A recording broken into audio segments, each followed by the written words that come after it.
జాతరలో జరిగిన జ్ఞాపకాలను తలచుకొంటూనే ఉన్నారు ఇద్దరూ. మరుసటి రోజు ఉదయం పొలానికి వెళ్లాల్సి వస్తుంది. వాన రాక పల్లెటూరి ఆకాశం నల్ల మేఘాలతో కమ్ముకుంది. ఉరుములు మెరుస్తూ గాలి గట్టిగా వీస్తోంది. రామ్, అరుణ ఇద్దరూ పొలాల దగ్గర కూరగాయలు తీయడానికి వెళ్లారు. అప్పుడే వాన జలధరింపులా కురవసాగింది. అరుణ పరుగెత్తుకుంటూ, అయ్యో, బట్టలు తడిసిపోతాయి, త్వరగా ఇంటికి వెళ్ళాలి రండి అంది. రామ్ మాత్రం అల్లరి చేస్తూ చేతులు చాపి వానలో తడుస్తూ, ఇది దేవుడు ఇచ్చిన శుభవర్షం. కోడలిని తడిపితేనే పంట పండుతుందంటారు అని అన్నాడు. వానలో కాపురం మొదటి ఆట. అరుణ వాన తప్పించుకోవడానికి చెట్టు చాటుకి పరుగెత్తింది. రామ్ కూడా వెనకే వచ్చాడు. వాన చినుకులు గట్టిగా కురుస్తుండగా గాలి కారణంగా చెట్టు చాటున కూడా తడుస్తున్నారు. రామ్ ఆమెకు దగ్గరగా వాలి, అరుణా, వానలో నీ రూపం ఇంకా అందంగా కనిపిస్తోంది. మల్లెపూలు నీ జడలో కాకుండా నా హృదయంలో పూస్తున్నాయ్ అనిపిస్తోంది అని అన్నాడు.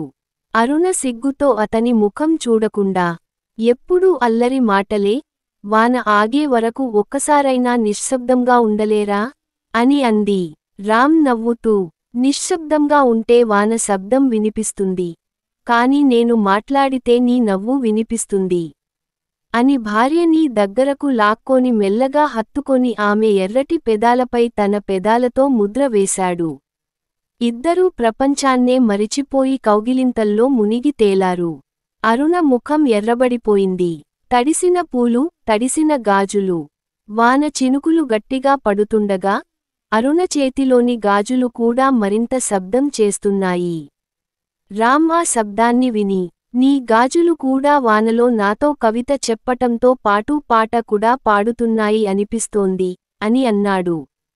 అరుణ నవ్వి, వానలో మీరు చాలా కవితలు చెబుతున్నారు, కాని ఇంటికి వెళ్ళకపోతే పెద్దవాళ్లు మనిద్దరినీ మందలిస్తారు అని అంది.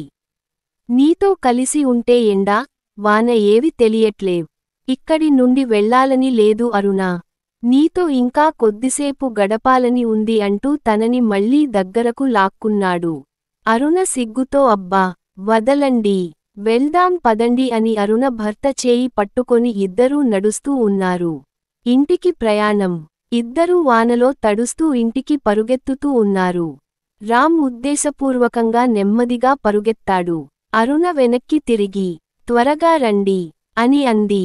రామ్ సరదాగా, నీ వెనక నడిచే అదృష్టం దొరికిందిగా, అప్పుడు ఎందుకు పరుగెత్తాలి అని అన్నాడు. అరుణ పెదవులు కొరుక్కుంటూ నవ్విపోతూ చాల్చాల్లె రండి అని ఇద్దరూ ఇల్లు చేరుకున్నారు. మధురమైన రాత్రి. ఇంటికి వచ్చాక పెద్దవాళ్లు మందలించినా అరుణ మనసులో మాత్రం వానలో గడిపిన క్షణాలు మధుర జ్ఞాపకంగా మిగిలాయి.